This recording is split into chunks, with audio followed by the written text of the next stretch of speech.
ya teniendo el Espíritu, nosotros sabemos que según la palabra de Dios, estamos en un proceso.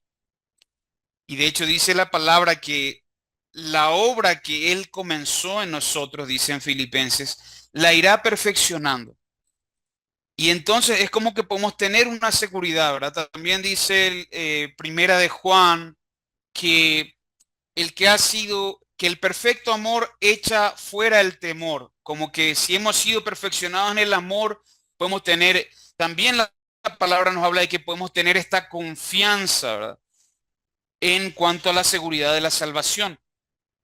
Pero al mismo tiempo, sabemos también por las escrituras de que es posible en diferentes niveles apostatar de la fe, digamos que sería el caso más extremo.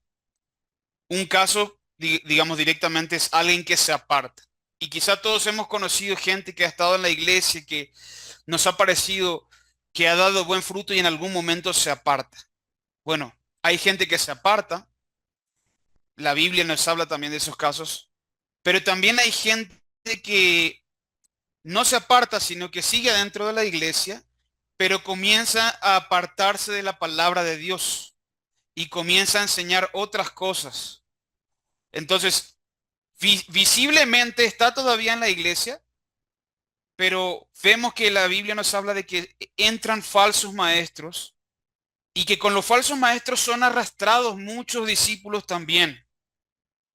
Entonces, estos son un grupo de personas que se aparta, pero no tan visiblemente o grotescamente como alguien que directamente deja de venir a la iglesia y deja de buscar a Dios y para nosotros es visible tal vez de que está lejos de Dios. Pero este otro grupo que estoy mencionando ahora es gente que está dentro de la iglesia. Y luego también podría haber un tercer grupo que ni se dieron cuenta, digamos, y que inclusive creían que estaban haciendo bien las cosas, como hemos visto, en tu nombre echamos fuera demonios, en tu nombre hemos profetizado, es decir, era gente que se dedicaba a la obra inclusive, pero el Señor les dice, apartados de mí, hacedores de maldad, no les conozco. Nos dice también la Biblia que junto al trigo puede crecer cizaña y no se debe arrancar porque podría ser que al tratar de arrancar junto a la cizaña podría salir el trigo, una cosa junto con la otra y hasta un cierto punto se confunden uno con el otro.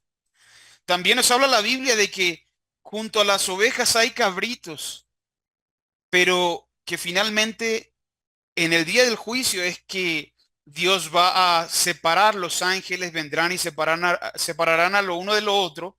Y también habla la escritura de que habrá muchas sorpresas en aquel día.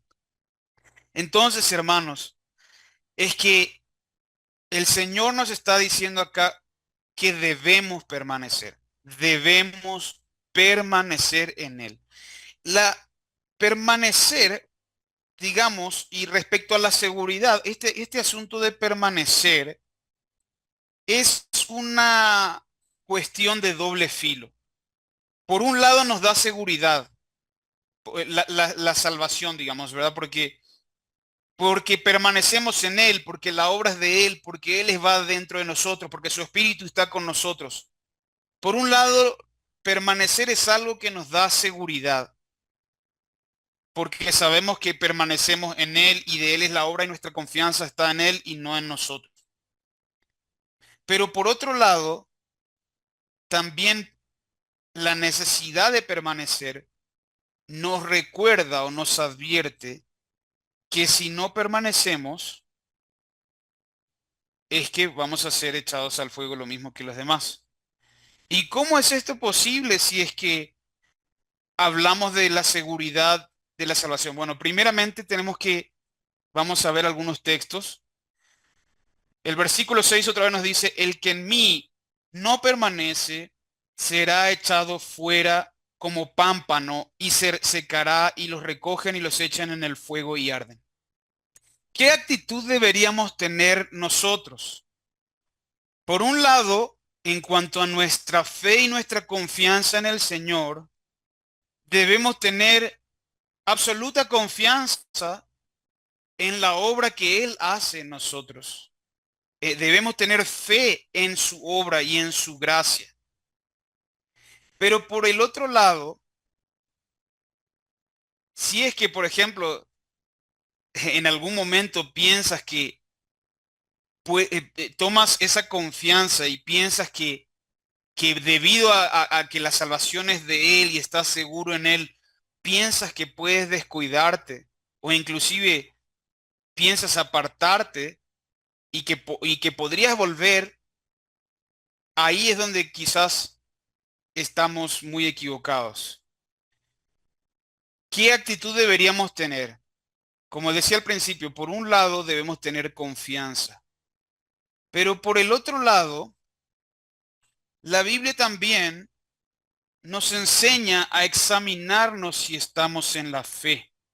Y eso es un ejercicio que debemos constantemente, porque así es el arrepentimiento también, ¿verdad? La palabra dice que si confesamos nuestros pecados, Él es fiel y justo para perdonar nuestros pecados y limpiarnos de toda maldad.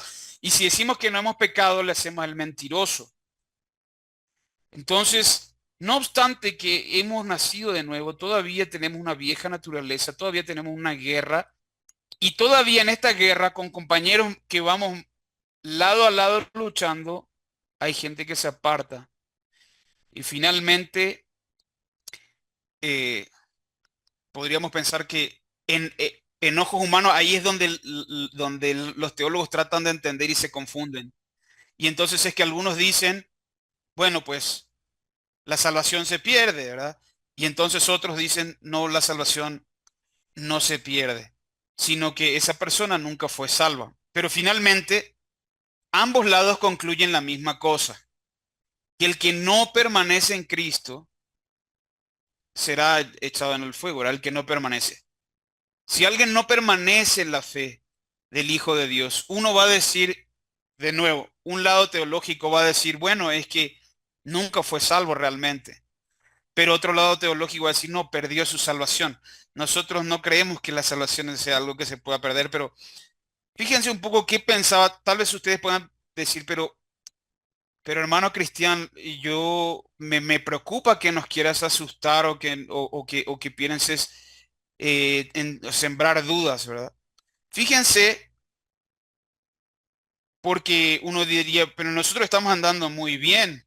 ¿Por qué entonces debería siquiera considerar la posibilidad de perderme? No, no es que consideremos la posibilidad de perdernos, sino que en ningún momento deberíamos considerar dejar de permanecer en Él y tratar de tener una especie de confianza en alguna fe o en alguna idea que en el pasado tuve si yo no permanezco en Él. Fíjense, por un momento vamos a leer Primera de Corintios 9. Si alguien nos puede leer Primera de Corintios 9, 26 y 27.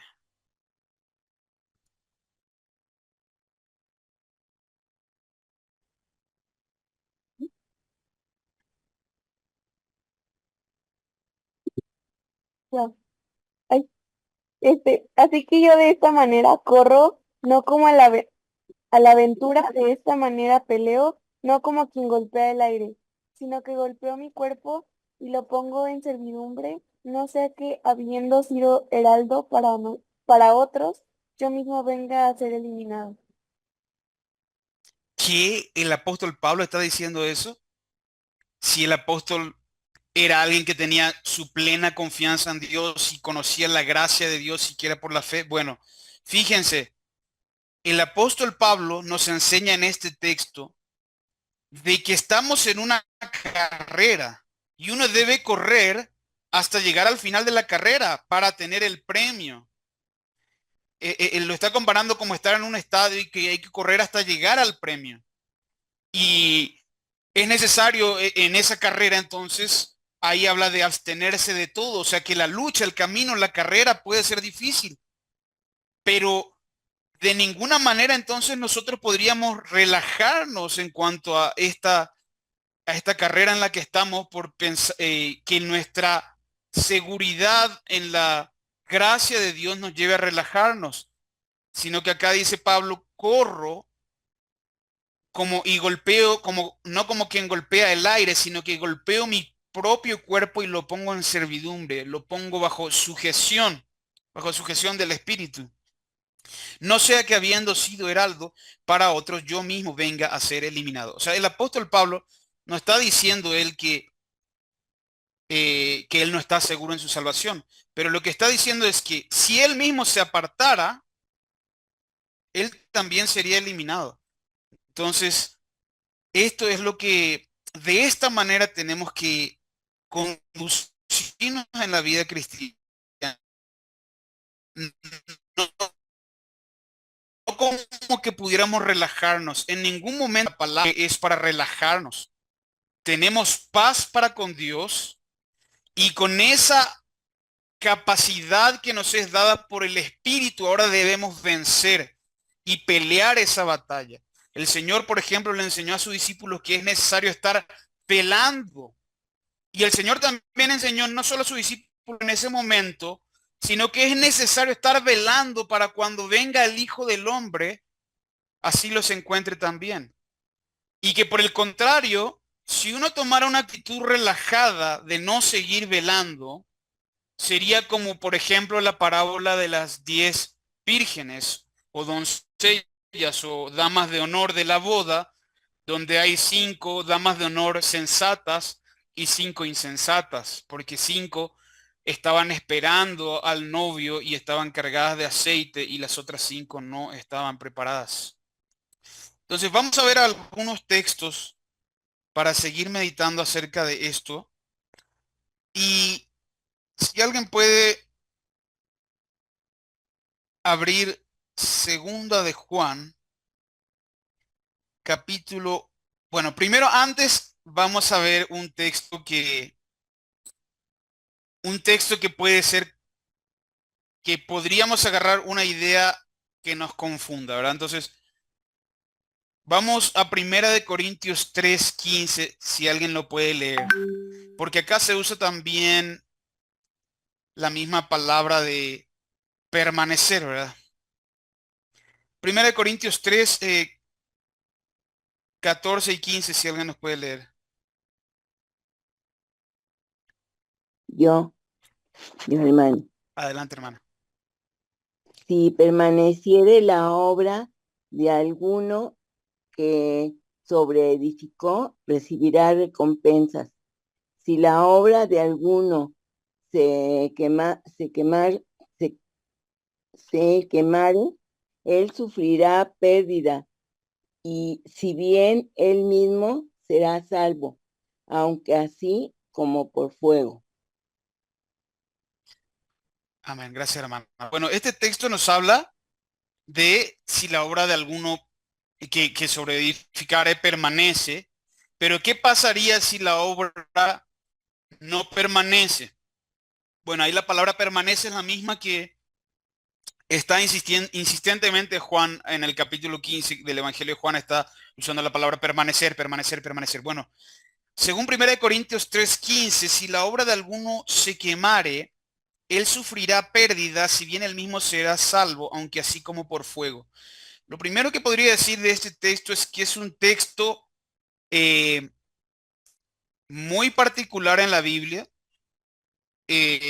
por no decir que es un texto, bueno, y que mucha gente o hay discusión sobre qué exactamente significa que la obra se quemare, pero lo que no deberíamos hacer con este texto es tratar de hacer una teología de decir, no importa si permanezco o no permanezco, porque de todas maneras, al final, si la obra no permaneciere, igualmente voy a ser salvo, aunque así como por fuego.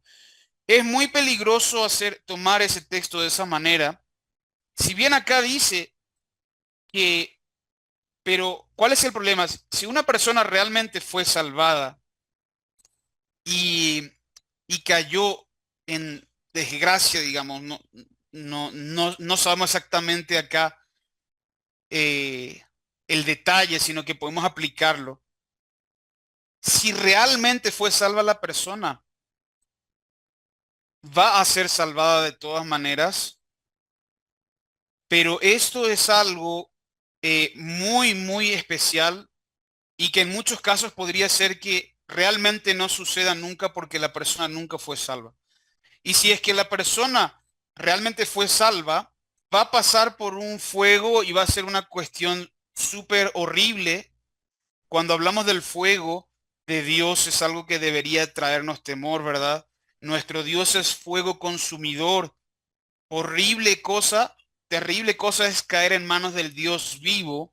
Aún Pablo decía que no sea que habiendo sido heraldo yo venga a ser eliminado. Entonces, no es algo que una persona primeramente quisiera experimentar el fuego de Dios en su vida, ¿verdad? Nadie quisiera pasar por un terrible accidente, por un cáncer, por una pérdida de sus seres queridos, por una bancarrota, que te quiten la casa, que te echen a la calle, o que te pase lo peor que te pueda pasar en la vida, con tal de que cuando ya estés derrotado en el suelo y a segundos de morir, te arrepientas y finalmente te salves. Pero existen muchas posibilidades de que ni siquiera te salves porque ni siquiera eras salvo. ¿Qué es lo que estoy queriendo decir con esto? Es que la Biblia nos enseña la seguridad de la salvación, pero al mismo tiempo nadie puede, o sea, también la Biblia nos enseña que hay gente que puede creer que es salva sin haberlo sido. Y entonces, mientras estamos en esta tierra, estamos sujetos a fe. Por fe estamos sujetos al Señor y debemos permanecer en Él. Entonces, casi es como pensar, nosotros sabemos que al final del día la salvación no se pierde, pero casi es como pensar que la salvación se perdiera en el sentido de que si es que eh, yo puedo tal vez tener simplemente una seguridad, eh, trato de convencerme a mí mismo de que soy salvo, pero también la Biblia dice que el corazón es engañoso.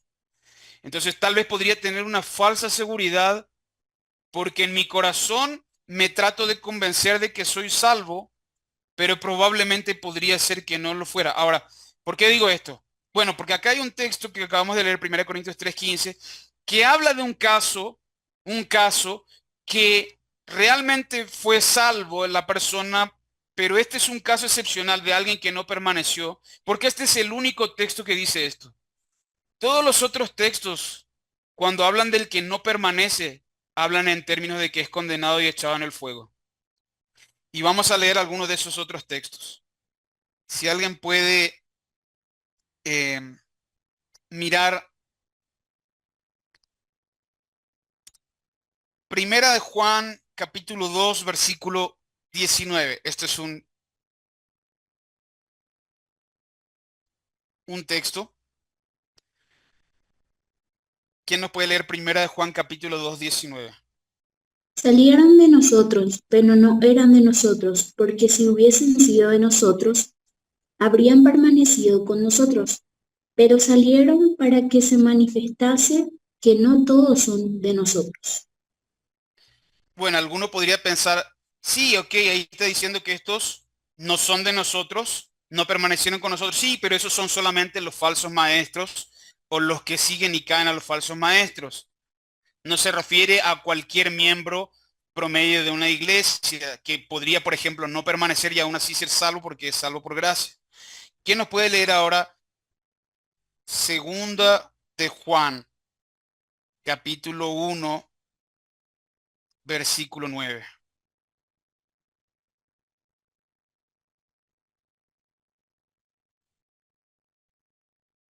Segunda de Juan 1:9.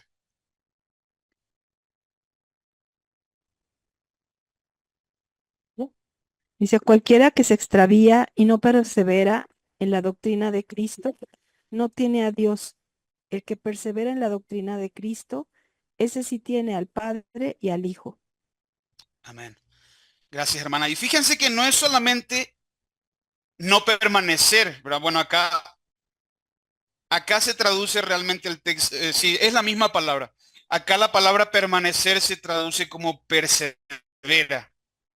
Y entonces acá nos dice que el que no persevera en la doctrina de Cristo. Fíjense que Dios no solamente quiere y conocemos que Dios no solamente quiere que retengamos nuestra fe, sabemos que eso no es suficiente y eso no sería un indicio de ser salvo. Y lo conocemos por la parábola de los talentos, donde hubo uno que dijo, bueno, voy a enterrar mi talento y no produjo nada con ese talento. Entonces, no es que el Señor solamente quiere que uno conserve su fe así como la recibió, sino que el Señor está esperando que produzcamos ¿qué? Frutos. Frutos, ¿verdad? Que es lo que estamos viendo en Juan 15. Entonces, si no estamos produciendo frutos, para el Señor es como que no permanecemos o no perseveramos. Ahora, de acá, de 2 de Juan 1:9, que se habla de perseverar en la doctrina de Cristo, perseverar, sale la doctrina que los teólogos le llaman la perseverancia de los santos, que quiere decir que si alguien verdaderamente es un creyente, va a perseverar, es lo que va a suceder. Y entonces nosotros sabemos que eso es así y todos estamos de acuerdo con eso. Entonces, pero ¿cuál es la situación? Que en el camino podría parecer que alguien está perseverando, pero de repente en algún punto de su vida se aparta y finalmente lo deja. Entonces no perseveró hasta el fin. Entonces, lo que nos dice, nosotros ya sabemos ya que el que llega que el que persevera hasta el fin, o sea, que el que verdaderamente es del Señor y está en las manos del Señor, va a perseverar hasta el fin. Pero mientras nosotros todavía estamos viviendo, no llegamos todavía al fin de nuestros días. Es decir, nos toca todavía correr la carrera y seguir dirigiéndonos hasta la meta. Todavía no llegamos hasta la meta, no podemos bajar los brazos aún. Entonces, y como sabemos que es posible engañarse y pensar que uno está en el Señor, pero uno podría relajarse y podría dejar de perseverar y dejar de permanecer realmente en Él y apartarse finalmente, es que estamos sujetos a seguir corriendo esta carrera y perseverando. Ya sabemos, y por eso es que el permanecer, como decía al principio, es algo de doble filo. Por un lado tenemos la confianza y la seguridad de que estando en las manos del Señor, por fe, por Él, vamos a perseverar y vamos a ir adelante y vamos a llegar y la obra que Él comenzó en nosotros la irá perfeccionando y vamos hacia adelante. Puesto los ojos en Jesús, el autor y consumador de la fe, olvidando atrás lo que ya pasó y vamos corriendo con paciencia la carrera. Tenemos toda esa confianza y tenemos toda esa seguridad. Ahora, si en algún momento pensamos que podemos tomar como que ya llegamos, ahí es donde está el riesgo, porque la Biblia nos habla de algunos que realmente no perseveraron o no permanecieron. Eh, Antes de ir ahí, vamos a ver ahora los que sí permanecen, más detalles acerca de los que sí permanecen. Bueno, antes de ir a los que sí permanecen, vamos a ver otros ejemplos más de no permanecer. Eh, ¿Quién nos puede leer ahora?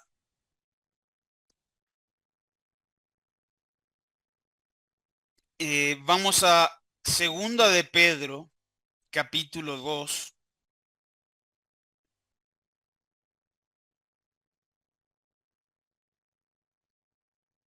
¿Quién nos pueda leer Segunda de Pedro?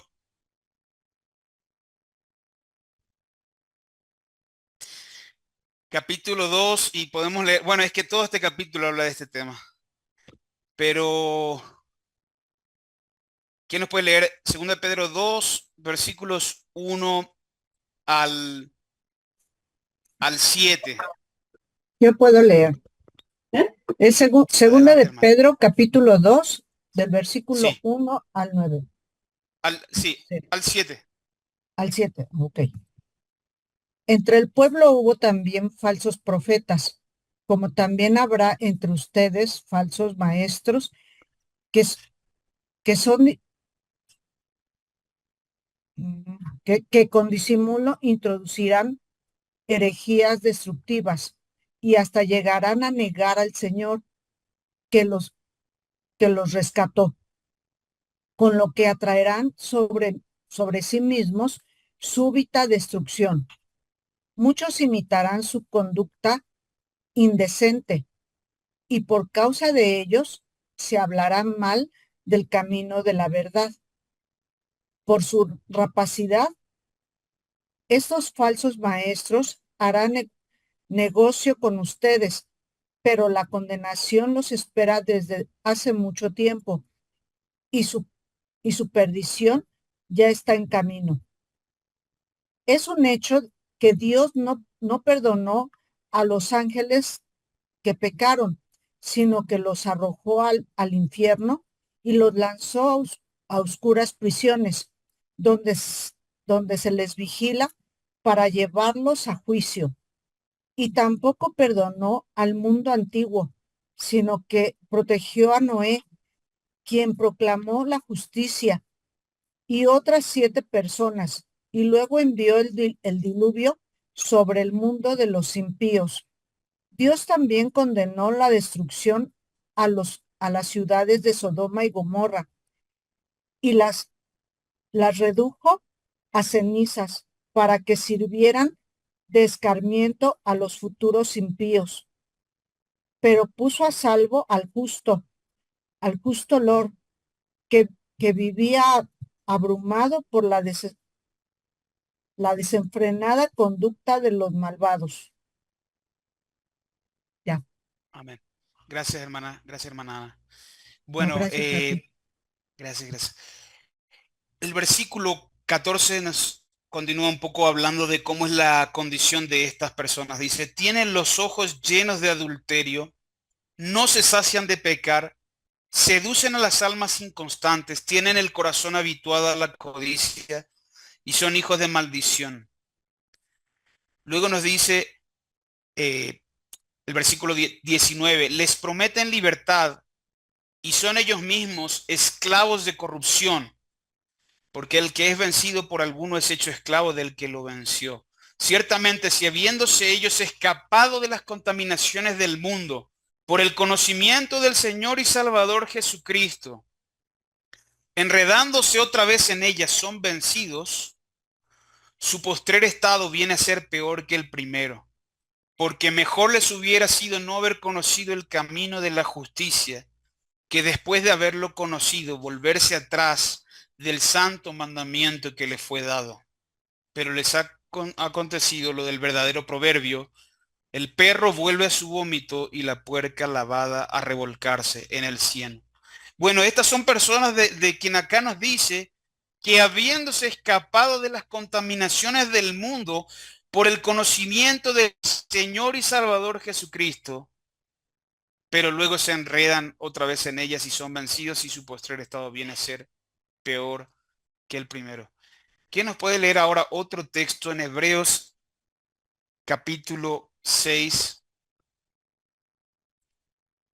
versículos 1 al 6? Hebreos 6, 1 al 6. Por tanto, dejando ya los rudimentos de la doctrina de Cristo, vamos adelante a la perfección, no echando otra vez el fundamento del arrepentimiento de obras muertas, de la fe en Dios, de la doctrina de bautismos, de la imposición de manos, de la resurrección de los muertos y del juicio eterno. Y esto haremos, si Dios en verdad lo permite, porque es imposible que los que una vez fueron iluminados y gustaron del don celestial y fueron hechos partícipes del Espíritu Santo, y asimismo gustaron de la buena palabra de Dios y los poderes del siglo venidero, y recayeron, sean otra vez renovados para arrepentimiento, crucificando de nuevo para sí mismos al Hijo de Dios y exponiéndole a vituperio. Amén. Gracias, hermana Jessie. Bueno, una de las cosas que uno debe tener mucho cuidado, porque nosotros sabemos que aunque uno haya caído en un pecado terrible, terrible, si se arrepiente y viene a Dios, Dios no lo echa fuera. Pero ¿saben qué es una cosa que también dice la palabra? Que nosotros lo que sembramos vamos a cosechar. Entonces, si hay gente que piensa, por ejemplo, no, pero está la parábola del hijo pródigo, entonces si yo me caigo, puedo irme y pasearme por el mundo y después voy a poder volver. ¿Qué es lo que pasa? Que según la Biblia, el que siembra para la carne cosechará para la carne y el que siembra para el espíritu cosechará para el espíritu. Y nos habla en otra parte de la escritura también de quién sabe si habrá después oportunidad para el arrepentimiento, como le pasó a Esaú, que después lo procuró con lágrimas, pero ya no pudo. Porque ¿qué es lo que sucede? Que si siembras para la carne, no puedes pensar, bueno, pero tal vez yo me puedo relajar o apartar y igual Dios me va a perdonar, puedo darme un pecadillo por ahí. Porque porque probablemente también una de las cosas que sucede, lo decía, nosotros estamos sujetos por fe. Claro, todos podemos creer, todas las iglesias evangélicas del mundo, todos podríamos creer en la seguridad de la salvación, pero eso no significa que todos realmente seamos salvos porque todos creamos en la seguridad de la salvación. Es decir, creer en la seguridad de la salvación no es una evidencia de que realmente la tengamos. Y el punto es que si sembramos para la carne, tal vez ni siquiera después nos arrepintamos. Por eso es muy peligroso la gente que piensa, ay, no, es que Dios nos acepta como somos y que igual si nos fuéramos, después de todas maneras volveremos y Él va a estar ahí. Porque probablemente puede ser que tú ya no quieras volver o tú ya no. Vemos casos muy tristes en las escrituras, pero como el caso de Judas Iscariote, por ejemplo, que aún llorando, no volvió al Señor, o sea, se dolió, se quebrantó. En términos humanos podría parecer que se arrepintió, fue a devolver las monedas también, pero no se arrepintió, ahora no volvió al Señor. Entonces es demasiado peligroso pensar que uno puede, simplemente, ¿por qué es peligroso simplemente? Porque es como empezar a jugar con la idea de que tal vez podremos pecar, como que tal vez no pasa nada. Y eso es algo con lo que debemos tener cuidado. Adelante, hermana Ana, tenés la mano levantada. Justamente es esa parte eh, que por eso critican mucho a los cristianos y nos juzgan, ¿sí? Porque bueno, yo interpreto tus palabras, Cristian, de esta manera. Eh, so- somos hijas de Dios o conocemos a Cristo, hemos sido bautizadas o a lo mejor no, y vamos conociendo poco a poco la palabra del Señor. Sin embargo, hay que tener mucho cuidado porque es una lucha constante. Eh, es esa lucha que tenemos con el ego y con la carne, porque no puedo decir que yo soy santa o que soy cristiana, que soy buena gente, si estoy levantando falsos testimonios contra otras personas, ¿sí? Si estoy haciendo el mal a otras personas o estoy simplemente juzgando, o sea, porque bien lo hemos estado estudiando. Entonces, pues más vale que nos cuidemos y que estemos bien alertas, ¿no? Bueno, eso es lo que estoy entendiendo, que estemos alertas de no caer en falsas provocaciones de la carne, ¿sí? Que nos hagan caer en pecado y bajo la falsa creencia de que al cabo, por gracia soy salva, entonces pues ya puedo hacer lo que se me pega la gana. Y pues no, tampoco podemos caer en la religiosidad de, no, es que así como dice el Señor, bueno, pongámoslo en práctica o volvámonos unos hacedores de la palabra. O sea, pero es esa transformación que solamente Jesucristo puede hacer. No sé si me explico, porque no podría yo hacerlo sola, sino Amén. perdonando a mi vecina, ¿no? Por ejemplo, pues Sí. ya la perdono, que Dios me perdone si la ofendí, yo le pido perdón y no lo vuelvo a hacer, pero verdaderamente no lo vuelvo a hacer. Entonces, bueno, no sé si esté bien la interpretación que hago a tus palabras. No, Gracias, muy bien, Cristian. hermana. Gracias por compartir. De hecho, una de las cosas que nosotros, por eso decía que el permanecer y la seguridad de la salvación es una cuestión de doble filo, porque en cuanto al Señor, todas sus promesas son sí y amén. Y nosotros no es que confiamos en que no es que nuestra confianza está en que yo no caigo. No es que mi confianza está en mi buena conducta o en mis obras, ¿verdad? Mi confianza está en el Señor, pero debo dudar de mí mismo. O sea, esa es una forma correcta de verlo. O sea, no debo confiarme de mi carne. Debo dudar inclusive de mí mismo. Y si en alguna ocasión, hasta tal vez puedo considerar, bueno, si es que tengo una vida donde sigo al Señor y me arrepiento y estoy perseverando, pues mi confianza está en que el Señor está delante de mí y en que puedo ver su gracia, no en que yo esté perseverando, ¿verdad? Pero simplemente mi confianza sigue estando en el Señor. Pero si yo de repente creo que estoy teniendo ideas correctas, pero no veo tampoco en mi vida o que tal vez coqueteo o juego con el pecado o pienso que puedo hacer eso, realmente ahí es donde está el peligro y entonces debo dudar de mí mismo. O sea, si es necesario, duda de ti, confía plenamente en el Señor, pero duda de ti, inclusive duda de tu profesión de fe también si es necesario, porque eso es lo que manda la Biblia, que nos examinemos, dudemos de nosotros, pero no del Señor, ¿verdad? El Señor, en el Señor podemos estar seguros. Ahora, como digo, ¿por qué esto es importante? Porque de nuevo, no sabemos definitivamente mientras estamos en este mundo, estamos sujetos por fe. Y hasta que estemos en el reino y finalmente el Señor nos diga, ven, siervo, buen siervo fiel, en lo poco fuiste fiel, sobre mucho te pondré, pasa al reino de tu Señor. O sea, hasta que lleguemos al fin, ahí finalmente es completamente revelado, pero mientras estamos acá en esta tierra, estamos sujetos por fe y creemos que el Señor nos va a dar esa vida eterna que Él nos prometió y seguimos adelante, pero seguimos sujetos por fe. Lo que quiero decir con esto es que a ciencia cierta y 100% puede haber, no lo sabemos todos en el sentido de que estamos sujetos por fe. Si ya lo sabíamos 100% o si ya lo estábamos viendo, ya la salvación es como sucedió en Pentecostés, que si todos los que éramos, si todos los que somos salvos recibimos una llamita de fuego y podemos verlo, pues entonces ya no necesitamos fe porque ya lo podemos ver.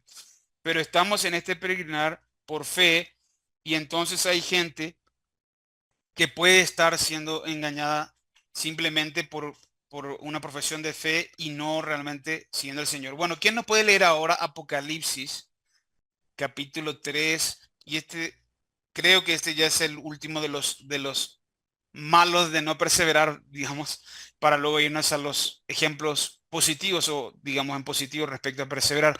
Apocalipsis, capítulo 3, si alguien nos puede leer versículo 1 hasta el 6.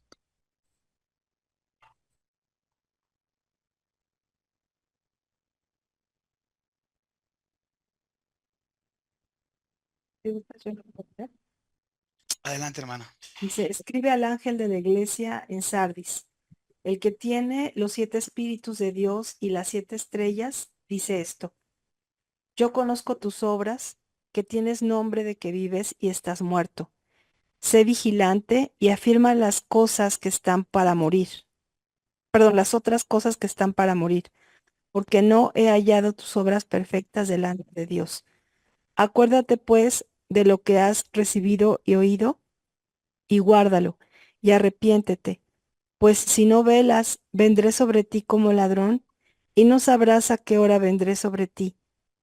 Pero tienes unas pocas personas en Sardis que no han manchado sus vestiduras, y andarán conmigo en vestiduras blancas porque son dignas. El que venciere será vestido de vestiduras blancas, y no borraré su nombre del libro de la vida, y confesaré su nombre delante de mi Padre y delante de sus ángeles. El que tiene oído, oiga lo que el Espíritu dice a las iglesias. Amén. Gracias, hermana Vero. Una de las cosas que a veces no tomamos en consideración. Es que, por ejemplo, ese texto que usamos de, he aquí yo estoy a la puerta y llamo, y a veces lo consideramos como en el evangelismo, ¿verdad? Que no está mal porque ciertamente el Señor está llamando a la puerta, pero acá en Apocalipsis 3 y 4 todas las cartas son a iglesias. Es decir, no está en evangelismo hablando a personas que no son creyentes. Todas las cartas a todas las iglesias, las 7 iglesias en Apocalipsis 2 y 3, perdón, son creyentes o visualmente son creyentes. Y nos llama la atención acá que, bueno, ojalá todas las iglesias del mundo deberíamos hacer caso a estas 7 cartas a las iglesias para hacer caso a lo que está diciendo el Espíritu de Dios. Fíjense que acá habla, además de que no se da cuenta la gente de esta iglesia, dice, yo conozco tus obras, que tienes nombre de que vives y estás muerto. Y le dice, no he hallado tus obras perfectas delante de Dios. Esta gente cree que está bien y tal vez hasta podríamos decir, confía en la seguridad de su salvación también. Pero el Señor ve que están muertos, no han nacido de nuevo, no están vivos todavía. Y le dice que se arrepientan. Ahora, siempre que la Biblia habla de que el Señor vendrá como ladrón en la noche, el ladrón en la noche sorprende a los que no están esperando. Para los creyentes, el Señor no vendrá como ladrón en la noche. Para los creyentes están esperando, están vigilando, están velando, están esperando a su Señor, es lo que nos describe las Escrituras, de manera que no nos sorprenda la venida del Señor. Ahora, una cosa interesante acá también, en la carta a Sardis, es que casi es como que podríamos leer que es como si a ojos humanos, como si la salvación se pudiera perder, porque dice acá, el que venciere será vestido de vestiduras blancas y no borraré su nombre del libro de la vida y confesaré su nombre delante de mi Padre y delante de sus ángeles. Pero, ¿qué pasa? ¿Qué pasa? ¿Por qué podría ser borrado su nombre? Es como que esta es una persona, porque está escrito a iglesias, entonces es como personas que se hubieran apuntado a la vida, al evangelio, que hubieran respondido, como que se hubieran apuntado a la salvación, pero algunas de estas serán borradas porque realmente no se arrepintieron. Tienen nombre de que viven, pero están muertos. Y entonces el Señor les dice que se arrepientan. Entonces, por eso es que tal vez, de nuevo, aunque sabemos que la salvación no se pierde, pues tenemos estos textos que nos enseñan a pensar casi como si se perdiera entre personas que no realmente no se han arrepentido y que tienen una falsa confianza, pero que Dios no ha hecho nada en sus vidas, solamente una fe que está muerta, que no tiene obras, que no tiene arrepentimiento, que no tiene fruto. Bueno, como ya se nos está yendo un poco el tiempo, vamos a ir ahora a algunos textos en positivo. Primera de Juan, capítulo 3, vamos a ver, ¿qué nos puede abrir Primera de Juan, capítulo 3?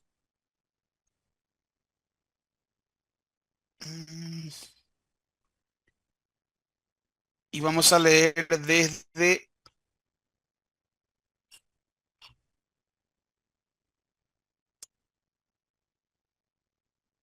A ver, Primera de Juan 3, desde el versículo 6. Bueno, podemos leer eh,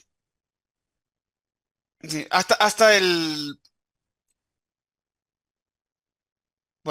versículo 9. Desde el versículo 2 hasta el versículo 9. ¿Quién nos puede leer Primera de Juan, capítulo 3, desde el 2 hasta el 9? Y todo aquel que tiene esta esperanza en Él se purifica a sí mismo, así como Él es puro. Todo aquel que comete pecado infringe también la ley, pues el pecado es infracción de la ley. Y sabéis que Él apareció para quitar nuestros pecados, y no hay pecado en Él. Todo aquel que permanece en él no peca. Todo aquel que peca no le ha visto ni le ha conocido. Hijitos, nadie os engañe. El que hace justicia es justo, como él es justo. El que practica el pecado es del diablo, porque el diablo peca desde el principio. Para esto apareció el Hijo de Dios, para deshacer las obras del diablo. Todo aquel que es nacido de Dios no practica el pecado, porque la simiente de Dios permanece en él, y no puede pecar, porque es nacido de Dios. Amén. Gracias, gracias. Acá encontramos, gracias, Pau. Acá encontramos varias veces el permanecer. Versículo 6 nos dice, todo aquel que permanece en él no peca, todo aquel que peca no le ha visto ni le ha conocido. Es decir, que una de las formas en que podemos reconocer, y esto es algo personal en nuestras propias vidas, ¿verdad? En que somos de él o permanecemos en él, es que ahora tenemos una nueva relación con el pecado. Antes, es decir, la forma en que nos relacionamos con el pecado. Bueno, y también este texto nos regala, si alguien no se había preguntado qué es pecado, la Biblia acá nos da una definición del pecado en el versículo 4. El pecado es infracción de la ley. Pero nos dice acá que todo aquel que permanece en él no peca. Todo aquel que peca no le ha visto ni le ha conocido. Pero uno va a decir, bueno, pero no que si confesamos nuestros pecados, Él es fiel y justo para perdonar nuestros pecados y limpiarnos de toda maldad, y no que si alguno dice que no tiene pecado le hace a él mentiroso. Porque entonces acá dice que aquel que permanece en él no peca? Bueno, esto debe describir cómo es el estilo de vida del cristiano. Y no debemos bajar la vara en cuanto a la obra que Dios hace, que es una nueva relación con el pecado.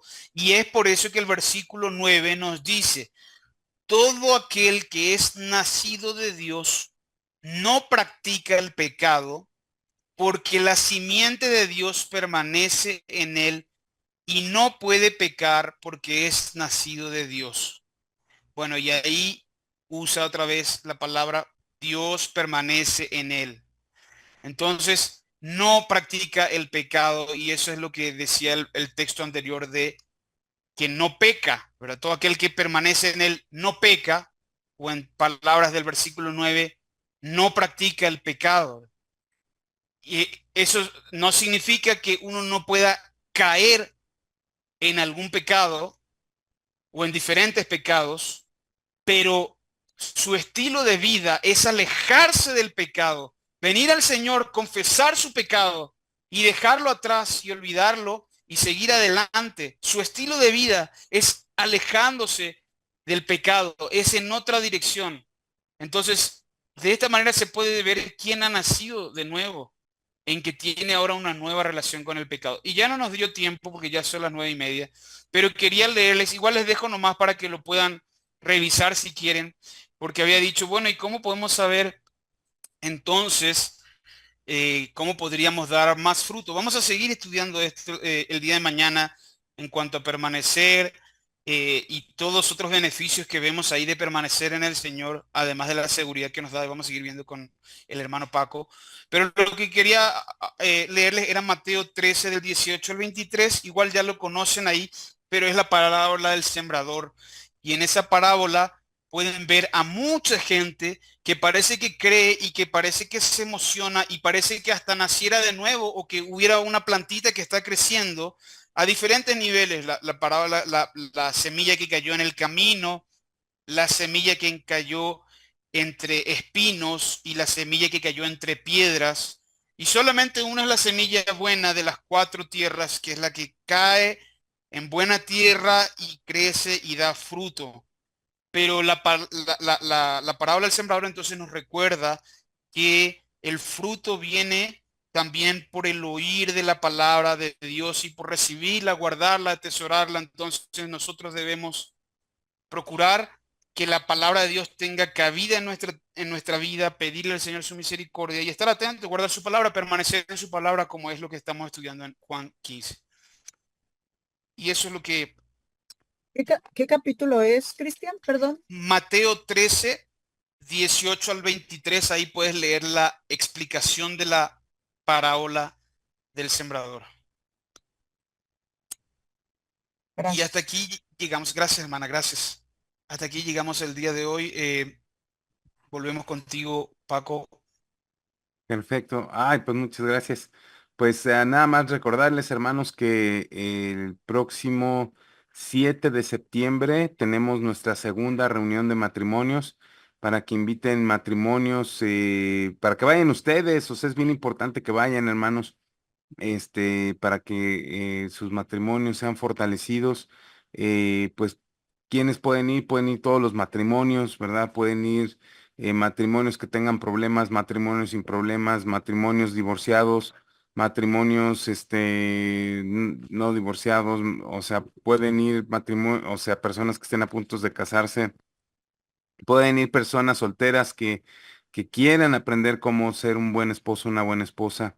Entonces, pueden ir matrimonios creyentes, pueden ir matrimonios no creyentes, para que puedan aprender, obviamente, la instrucción del Señor, pero además tengan la oportunidad también de conocer a Cristo como su Señor y Salvador.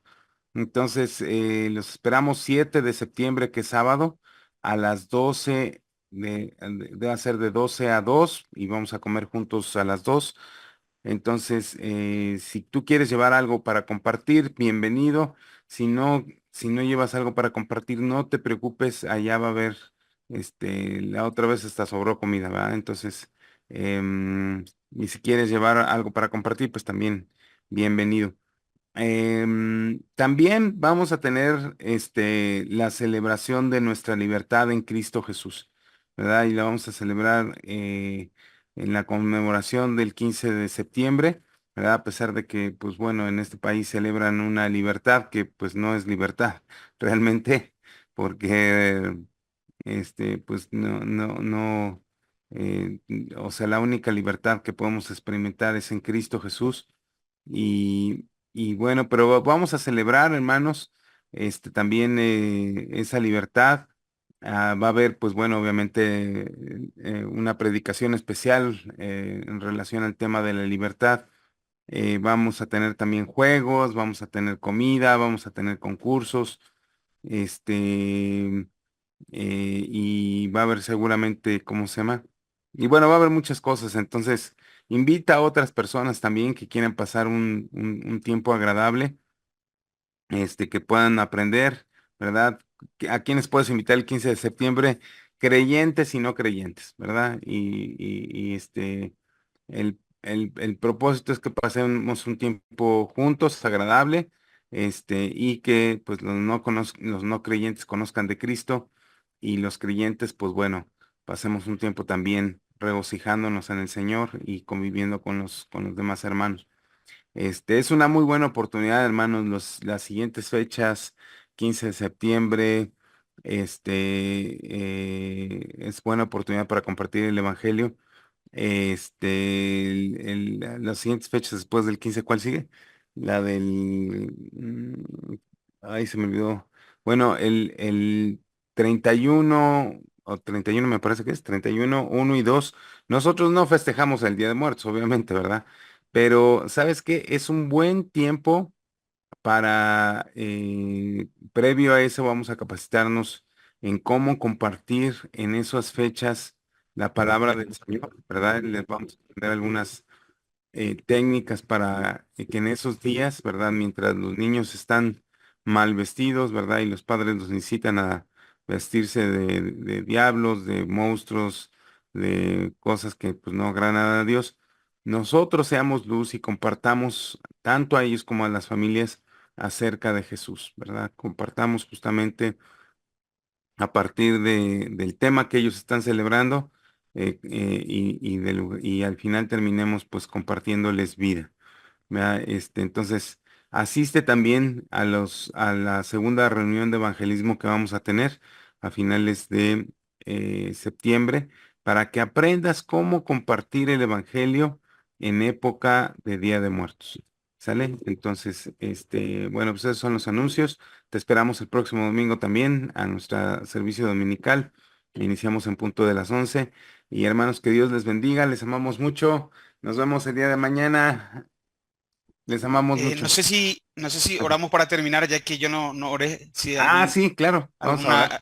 algún hermano se anima. ¿Alguien se quiere animar a orar? Tú. Venga.